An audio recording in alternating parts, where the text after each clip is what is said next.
1450 سال گزر گئے، وہ 25 سالوں کی قربانی 1400 سال میں آسمانوں کی بلندی پہ کھڑی ہے، نیچے نہیں آئی۔ حضرت عمر فاروق نے قربانی دی ہوگی، 25-30 سال لگا لیں، ان کی بھی قربانی ہوگی، لیکن اللہ نے اس کا انعام کتنا دیا؟ 1450 سال ہو گئے، حضرت عمر فاروق کا نام اونچا ہے۔ ان 1400 سالوں میں کتنے بادشاہ آئے اور چلے گئے، کتنے لوگ پیدا ہوئے مر گئے، بڑے بڑے ملینر آئے اور دنیا سے چلے گئے، سائنسدان آئے اور مر گئے، بادشاہ آئے اور مر گئے، صدر وزیر اعظم آئے اور مر گئے، لیکن 1400 سالوں میں مجھے بتاؤ کوئی ایک لمحہ ایسا گزرا ہے کہ ابو بکر کا نام نیچے آیا ہو؟ کوئی ایک لمحہ ایسا گزرا ہے عمر کا نام نیچے آیا ہو؟ کوئی ایک لمحہ ایسا گزرا ہے جب 14 صدیوں میں کبھی لوگ عثمان کو بھول گئے ہوں کہ عثمان کون تھا؟ کبھی ان 1400 سالوں میں ایسا وقت آیا ہے دنیا علی کو بھول گئی ہو علی کون تھا؟ ان 1400 سالوں میں کبھی ایسا وقت آیا ہے دنیا حسن کو بھول گئی ہو، دنیا حسین کو بھول گئی ہو؟ امتحان کا وقت تھوڑا اور انعام کا وقت بہت زیادہ۔ ابراہیم علیہ السلام نے انعام دیا، امتحان دیا، پھر انعام لیا۔ امتحان تو ختم ہو گیا، انعام چل رہا ہے، قیامت تک باقی رہے گا۔ صحابہ نے امتحان دیا، انعام چل رہا ہے، قیامت تک باقی رہے گا۔ وہ لوگوں 40 سال ہونے کو ہیں، 38 سال حق نواز کی عمر تھی جب وہ دنیا سے چلے گئے۔ آج ان کو شہید ہوئے بھی کافی عرصہ گزر گیا۔ اسار القاسمی کو پیدا ہونے سے لے کر فوت ہونے تک کا جتنا عرصہ تھا، اب اس کو اتنے عرصے سے زیادہ عرصہ قبر میں آرام کرتے ہوئے گزر گیا۔ لیکن کوئی کہہ سکتا ہے کہ حق نواز کا نام دب گیا، کوئی کہہ سکتا ہے اسار کا نام دب گیا، کوئی کہہ سکتا ہے اعظم طارق اور اسار کا نام دب گیا، کوئی کہہ سکتا ہے ضیاء الرحمن فاروقی اور علی شیر حیدری کی بات رک گئی۔ بات سمجھ میں یہ آئی وقت گزر جاندہ ہے تو گلاں ٹنگیاں راندیاں، اس واسطے بندہ جتھے ہی ہوئے ہونا نسلیاں دے نال چاہیے، گلاں ٹنگیاں راندیاں۔ عبداللہ ابن ابی بھی دنیا سے چلا گیا، آج تک اس پہ لعنتیں ہو رہی۔ یہاں پہ زندہ درگور کرنے والی بیٹی کو وہ باپ، اس کی آہو بکا اور اس کی چیخیں بھی دنیا نے یاد رکھی ہوئی۔ ابو لہب کا ظلم اور ستم بھی دنیا نے یاد رکھا ہوا ہے، اور اس کی بیوی کے جو گلے میں رسی کا پھندا آیا قرآن مجید اس کو بھی بیان کرتا ہے۔ جنہوں نے اچھا کیا آج بھی زندہ باد ہیں، جنہوں نے برا کیا وہ آج بھی مردہ باد ہیں، اور یہی اصول قیامت تک کے لیے اللہ نے برابر کر دیا۔ جو اچھوں کے راستے پر چلیں، آپ سورہ صافات نہیں پڑھتے؟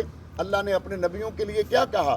اللہ کہتے ہیں سلام علی نوح فی العالمین، کبھی اللہ نوح کو سلام کرتا ہے، کبھی اللہ کہتے ہیں سلام علی الیاسین، کبھی اللہ فرماتے سلام علی موسیٰ و ہارون، کبھی اللہ سلام علی ابراہیم کہتا ہے۔ میں نے کہا یا اللہ یہ قرآن تو مصطفیٰ پہ نازل ہو رہا ہے، آپ ابراہیم کو سلام کرتے ہیں، آپ موسیٰ کو سلام کرتے ہیں، آپ عیسیٰ کو سلام کرتے ہیں۔ قرآن مجید نے ان کو سلام کر کے بتا دیا اچھے کام کر کے جانے والوں کو بعد میں ہمیشہ کے لیے قرآن پڑھنے والے، مصطفیٰ کا فرمان پڑھنے والے سلام پیش کرتے ہیں۔ آج ہم ناموس صحابہ بل کی کامیابی پر مکہ کی سرزمین میں جہاں بلال کو تپتی ریت پہ لٹایا گیا اور اسی بلال کی سنت کو زندہ کرنے والے حق نواز جنگوی نے جنگ کی گلیوں میں ماریں کھائیں، جس طرح حضرت خباب کو انگاروں پہ لٹایا گیا، علامہ اعظم طارق بم دھماکوں میں زخمی ہوئے اور الٹا لٹک کر جیلوں کال کوٹھڑیوں میں گزرتے رہے۔ آج اللہ کے گھر کے قریب مکہ مکرمہ میں بیٹھ کر ہم ان شہداء کو کہتے ہیں اے حق نواز تیری قبر کو سلام ہو، اسار القاسمی تیری قبر کو سلام ہو، ضیاء الرحمن فاروقی تمہاری قربانیوں کو سلام ہو، علی شیر حیدری تمہاری قربانیوں کو سلام ہو۔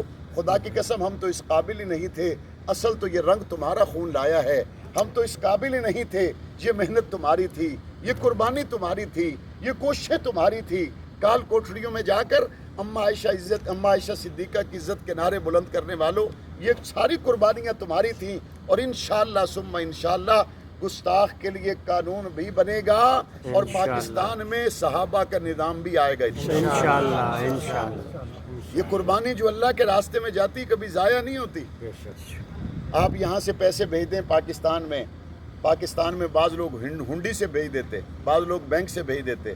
بینک آپ کو ایک ٹرسٹ دیتا ہے کہ آپ نے ہمیں پیسہ دیا ہم فیصل آباد میں پہنچائیں گے۔ بینک آپ کو اعتماد دیتا ہے، آپ ہمیں یہاں پیسہ دیں ہم آپ کو ملتان میں پہنچائیں گے، آپ پیسہ دیں کراچی میں لے لیں، آپ پیسہ دیں آپ جناب جھنگ میں لے لیں۔